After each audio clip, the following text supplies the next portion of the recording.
We've never touched a star, never left our solar system. And yet, we know what stars are made of, how hot they are, how far away they are. And we've even found objects that are completely invisible. How? The same way. Every single time. When you look up at the night sky, you aren't just seeing a scattering of glowing dots. You're looking at the greatest data transmission in existence. For most of human history, we thought light was just illumination, something that simply let us see in the dark. But light is actually a messenger, a physical carrier of information, forged in the hearts of stars and sent across the void. Think of the universe as a vast, constantly playing radio station. But our human eyes, they're only tuned to a single tiny frequency. We call that sliver visible light, the reds, greens, and blues that make up our everyday reality. But the universe is broadcasting on every channel simultaneously across the entire electromagnetic spectrum.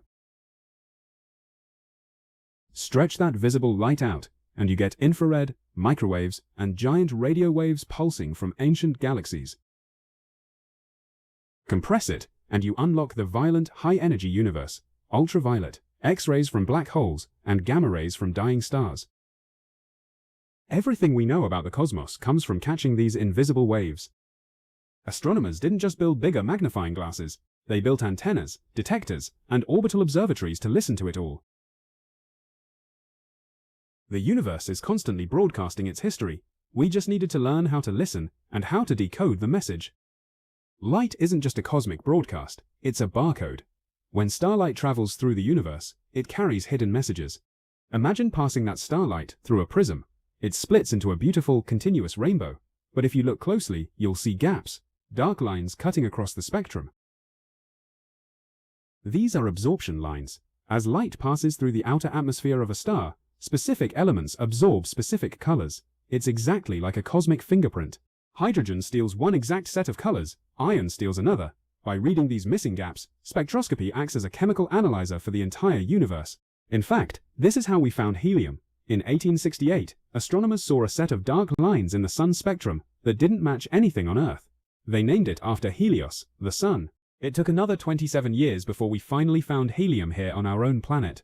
The universe had already told us it was there. Once we know what a star is made of, the next question is how energetic it is. We know what stars are made of, but how do we know how hot they are without ever getting close enough to melt our thermometers?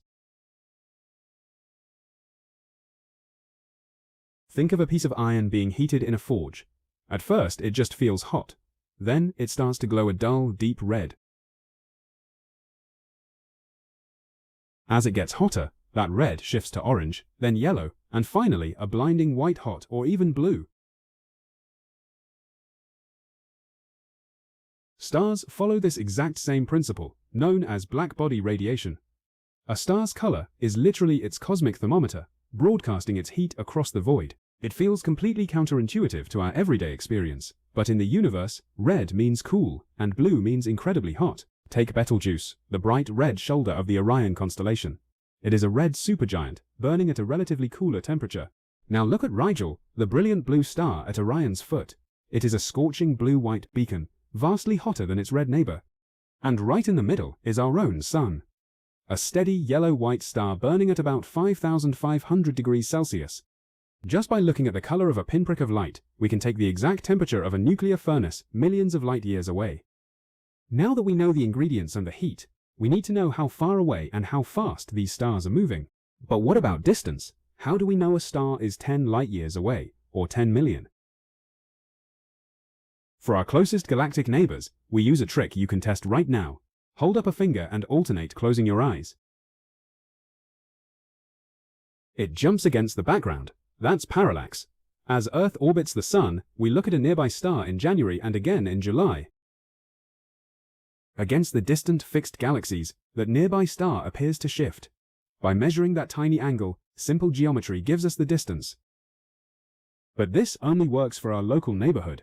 To measure the deep universe, we have to look at motion. When an ambulance drives past you, the siren's pitch sounds higher as it approaches and drops as it speeds away. Sound waves compress, then stretch. Light does the exact same thing. This is the Doppler effect. If a star is moving toward us, Its light waves are compressed, shifting its spectral fingerprint toward the blue end of the spectrum. We call this blue shift. If it's moving away, the waves stretch out, shifting toward the red shift. This is how we detect the invisible wobble of stars being pulled by hidden exoplanets. But when astronomers looked at distant galaxies, they found almost all of them were redshifted, and the farther away they were, the more their light was stretched.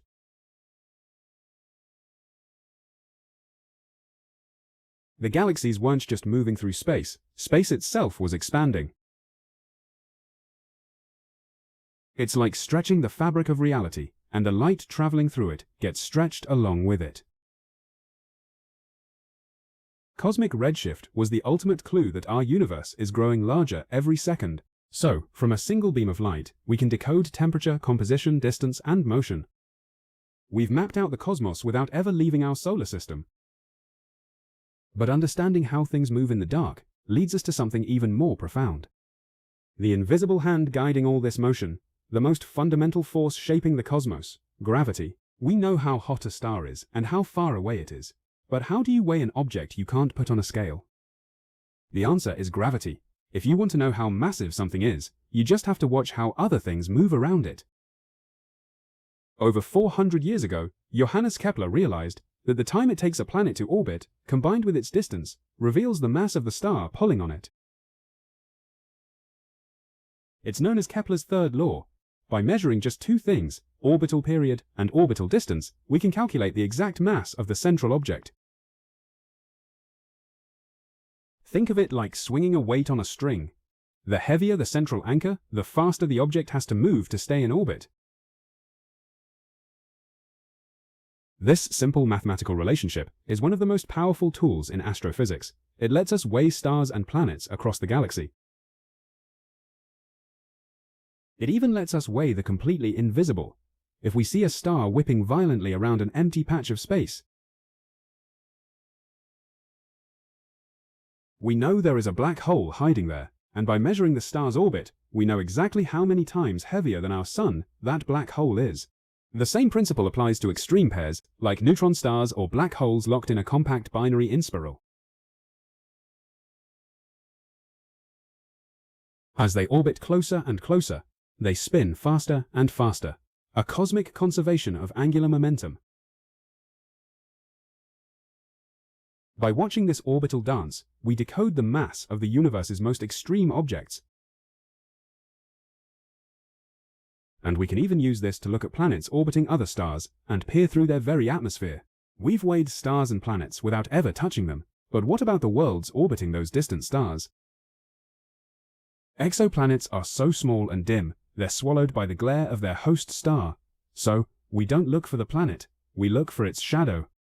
When a planet crosses in front of its star, a transit, it blocks a tiny fraction of the starlight. This tells us its size, but the real magic happens at the very edge of that silhouette. If the planet has an atmosphere, a microscopic fraction of the starlight doesn't just get blocked. It filters through that layer of gas before continuing its journey to Earth. This is transit spectroscopy. As the light passes through the alien air, the chemicals inside act like a filter. Different molecules absorb very specific colors or wavelengths of light. When that light finally reaches our telescopes, it's missing pieces. By looking at the gaps in the spectrum, we can read the exact chemical recipe of a sky we will never fly through. This is where the James Webb Space Telescope comes in. Peering at distant worlds, GWST has detected the unmistakable signatures of water vapor, carbon dioxide, and methane. On a planet named K218b, it even found hints of a molecule that, on Earth, is only produced by living things. We are literally sniffing the air of alien worlds across trillions of miles. Light has revealed the mass of stars and the breadth of exoplanets. But some things are so massive, even light cannot escape their grasp.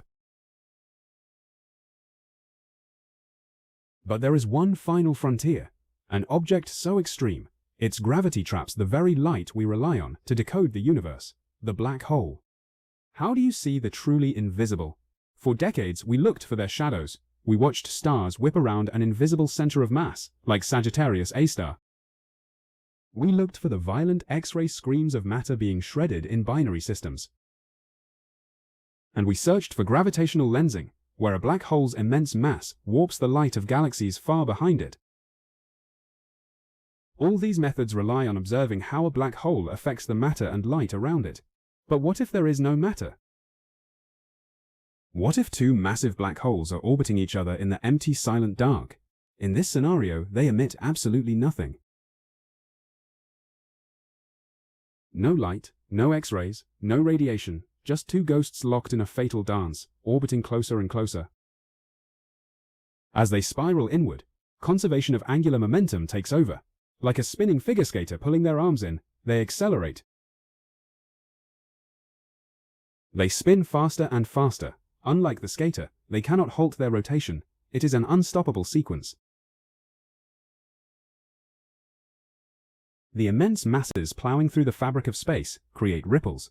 Not waves of light, but waves of gravity. The process of emitting these gravitational waves drains their energy, forcing them even closer, until they finally collide. In 2015, a century after Einstein predicted them, those ripples finally washed over Earth. For just 0.2 of a second, the Laser Interferometer Gravitational Wave Observatory, LIGO, felt the fabric of reality stretch and compress. Humanity didn't just see the universe. For the first time, we felt it vibrate, a fleeting chirp in the dark, signaling a collision of unimaginable power. We had built a machine sensitive enough to feel spacetime itself quiver. That is not just exploration, that is decoding. Humanity has never left its own solar system. Yet using only light and gravity, we've determined the composition, temperature, distance, motion, mass, atmosphere, and even the presence of invisible black holes of objects billions of light-years away. That's not exploration, that's decoding.